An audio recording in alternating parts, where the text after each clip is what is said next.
Hello আসসালামু আলাইকুম। আশা করি আপনারা সবাই ভালো আছেন। আমি ফরেক্স বিডির একজন অফিসিয়াল ফরেক্স ট্রেডার। তো ফরেক্স বিডির পক্ষ থেকে একটা বিষয় বলা হয়েছিল যে ফরেক্স বিডি একটা সিরিজ স্টার্ট করতে যাচ্ছে, যেখানে আপনারা সবাই আগ্রহ জানিয়েছিলেন। সেই অনুসারে আমি ফরেক্স বিডির একজন অফিসিয়াল ট্রেডার হিসাবে একটা নতুন সিরিজ তৈরি করতে যাচ্ছি, যেটা আপনাদের অনেক উপকারে আসবে। এখন এই সিরিজটিতে কি কি থাকবে বা কি কি থাকবে না সেই বিস্তারিত নিয়েই আজকের এই ভিডিওটি। তো এইটা হচ্ছে এই সিরিজের প্রথম ভিডিও। তো অবশ্যই আপনারা এই প্রথম ভিডিওটি মনোযোগ সহকারে দেখবেন। এই সিরিজটি শুরু করার আগে আমি আপনাদের কিছু অনুরোধ করব যে আমি সিরিজটা তৈরি করতেছি একমাত্র আপনাদের জন্য।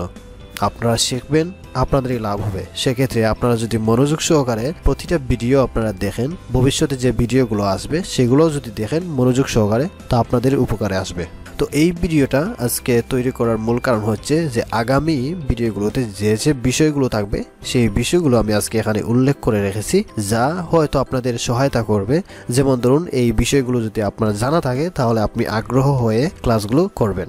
তো আশা করি আজকের এই যে সিরিজটা শুরু করলাম এই সিরিজটা শুনে আপনাদের অনেক খুশি হবেন। তো অবশ্যই আপনাদেরকে বলবো যে আপনারা আসলেই কি এই সিরিজটির জন্য আগ্রহ আছেন কিনা, অথবা আপনাদের মতামতটা অবশ্যই আমাকে জানাবেন কমেন্টের মাধ্যমে। যদি আপনাদের উৎসাহ যদি বেশি হয় তাহলে অবশ্যই আমি খুব দ্রুত তাড়াতাড়ি এই সম্পূর্ণ সিরিজের ভিডিওটা আমি আপনাদের সামনে তুলে ধরার চেষ্টা করব। এখন আসুন যে আমরা আমাদের আগামী ভিডিওগুলোতে কি কি আমি আপনাদের সামনে উপস্থাপনা করব। তো প্রথমত যেটা করব সেটা হলো যে ট্রেন্ড। যে ট্রেন্ড বিষয়টা কি আপনারা সবাই জানেন যে ট্রেন্ড বিষয়টা কি। কারণ বিগিনার্স যারা আছেন আপনারা অবশ্য যে কোনো আর্টিকেলে বলেন, যে কোনো ভিডিওতে বলেন, সবাই একটা বিষয় বলে যে ট্রেন্ড এর সাথে থাকুন, ট্রেন্ডকে ফলো করুন, ট্রেন্ডের বাইরে কোনোভাবে ট্রেন্ডটি গ্রহণ করতে যাবেন না। তো এই ট্রেন্ডকে আপনি কিভাবে আইডেন্টিফাই করবেন সেটাই আমি এখানে বিস্তারিত বলবো। হয়তো একদম বেসিক লেভেল হতে পারে, বাট বেসিকদের যারা বিগিনার আছে তাদের জন্য খুব উপকারী। এরপরে যেটা আছে সেটা হচ্ছে বেলি ট্রেন্ড এবং ইনভ্যালিড ট্রেন্ড। তো বেলি ট্রেন্ড এবং ইনভ্যালিড ট্রেন্ড কেন বিষয়টা বোঝা খুব গুরুত্বপূর্ণ, সেটা বেলি ট্রেন্ড এবং ইনভ্যালিড ট্রেন্ডের ভিডিওতেই আপনারা দেখলেই বুঝতে পারবেন। Continuation trend. তো ট্রেন্ড বলতে অবশ্য কন্টিনিউশন। ট্রেন্ডের মধ্যে আমরা তিনটে প্রকার পাই, একটা হচ্ছে আপ ট্রেন্ড, ডাউন ট্রেন্ড এবং সাইডওয়েজ। তো কন্টিনিউশন ট্রেন্ড এই ভিডিওটা আমি আপনাদের সামনে উল্লেখ করব। এটার মাধ্যমে আপনার যেটা হবে যে কন্টিনিউড মার্কেট যখন ট্রেন্ড থাকবে তখন যাতে আমরা একদম ক্লিয়ার বুঝতে পারি। এখন রিভার্সাল ট্রেন্ড। রিভার্সাল ট্রেন্ড কি? যেমন মার্কেট এখন আপ ট্রেন্ডে আছে, আপ ট্রেন্ড থেকে যখন মার্কেট ডাউন ট্রেন্ডে আসবে সেটাকে আমরা রিভার্সাল ট্রেন্ড বলি। আবার ডাউন ট্রেন্ড থেকে যখন আপ ট্রেন্ডে যাবে তখন সেটাকে আমরা রিভার্সাল ট্রেন্ড বলি। তো এই বিষয় নিয়েও বিস্তারিত বলা হবে। স্ট্রাকচার। এখন স্ট্রাকচার আর ট্রেন্ড তো একই, বাট স্ট্রাকচার একটু ভিন্ন। আমি আপনাদের সামনে সেটা আমি উল্লেখ করব। হাই অ্যান্ড লো, এবং হাই এবং লো কি সেটাও আমি আপনার সামনে বিস্তারিত তুলে ধরার চেষ্টা করব। এর পাশে রয়েছে ব্রেক অফ স্ট্রাকচার। আমাদের স্ট্রাকচারকে কি ব্রেক করছে কিনা সেটাও ইম্পর্টেন্ট। তো স্ট্রাকচারকে ফলস ব্রেক করছে কোনটা সেটাও আইডেন্টিফাই করতে হবে। কারণ একটা স্ট্রাকচারকে যখন ব্রেক করে ফেলবে সেটা যদি ফলস ব্রেক নাকি ভ্যালিড ব্রেক সেটা যদি আমাকে আইডেন্টিফাই না করতে পারি তাহলে কিন্তু ট্রেডিং ক্যারিয়ারের জন্য খুব একটা অসুবিধা হবে। সেক্ষেত্রে ফলস ব্রেক কোনটি, ভ্যালিড ব্রেক কোনটি সেটাও আইডেন্টিফাই করা খুব গুরুত্বপূর্ণ। এরপর যদি আমরা যাই মেজর এবং মাইনর স্ট্রাকচার। মেজর এবং মাইনর স্ট্রাকচার কি?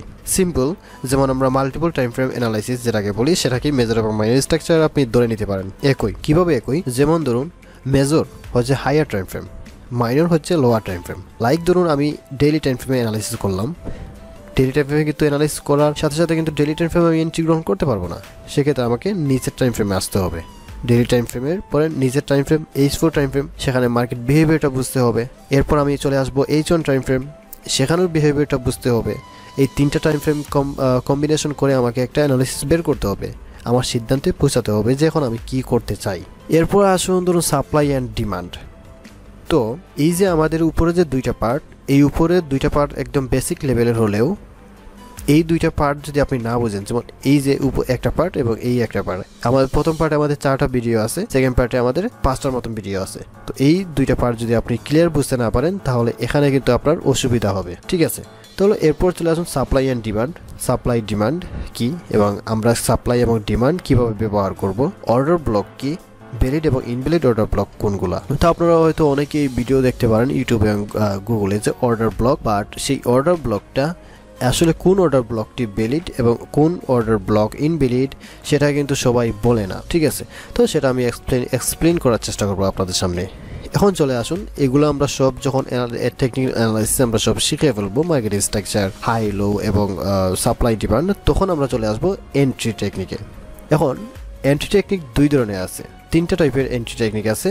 সেই 3টা টাইপের এন্ট্রি টেকনিকের মধ্যে ফার্স্ট যে এন্ট্রি টেকনিক আছে সেটা আমি আপনাদের দেখাবো, সেকেন্ড টাইপ এন্ট্রি যেটা আছে সেটাও আমি আপনাদেরকে দেখানোর চেষ্টা করব। কিন্তু 3 নম্বর এন্ট্রি যে টাইপটা আছে সেটা আমাদের পেইড কোর্সে আমরা দেখিয়ে দিই। 3টা দেওয়ার পর আমাদের যে 3 নম্বর যে এন্ট্রি টাইপ আছে সেটা পেইড কোর্সে যারা জয়েন আছে তাদেরকেই একমাত্র দেওয়া হয়, এবং ওই টেকনিকের একটা বিশেষত ওই টেকনিকের একটা সুবিধা হলো, সেটা আমি আপনাদেরকে যখন সেকেন্ড টাইপ এন্ট্রিতে আসবেন তখন আমি আপনাদেরকে বলবো যে 3 নম্বর টাইপ এন্ট্রির সুবিধা কি।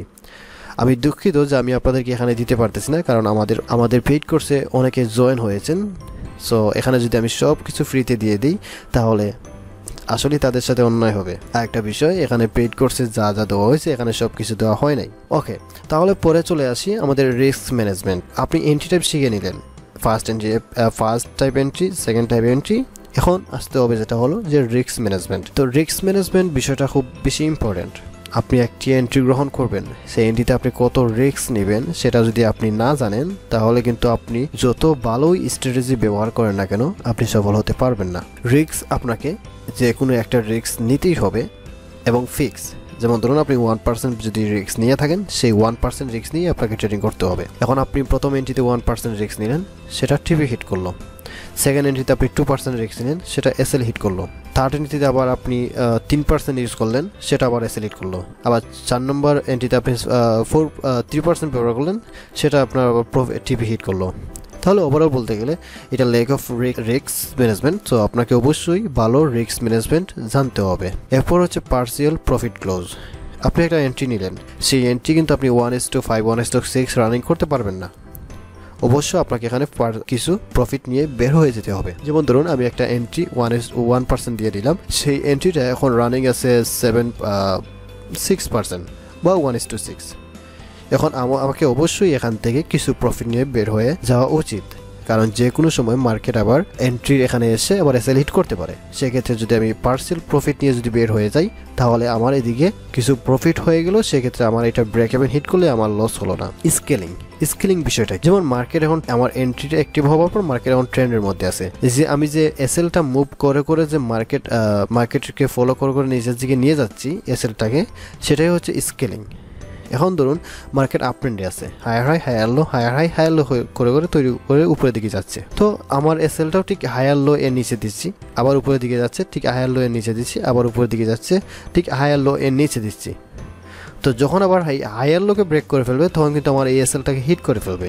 তো এটাকে বলে স্কেলিং। তো আশা করি এই সিরিজটি আপনাদের অনেক উপকারে আসবে, অনেক উপকারে আসবে। তো আপনি আসলে যদি ভিডিওগুলো সবগুলো যদি আপনি মনোযোগ সহকারে করেন আপনারা আসলেই অনেক উপকৃত হবেন। তাই বলবো যে আপনারা আসলেই আগ্রহী আছেন কিনা এই সিরিজটির জন্য। যদি আগ্রহী হয়ে থাকেন তাহলে অবশ্যই কমেন্ট করবেন আর আমাকে জানাবেন যে আগ্রহী আছে, সিরিজটি খুব তাড়াতাড়ি তৈরি করেন।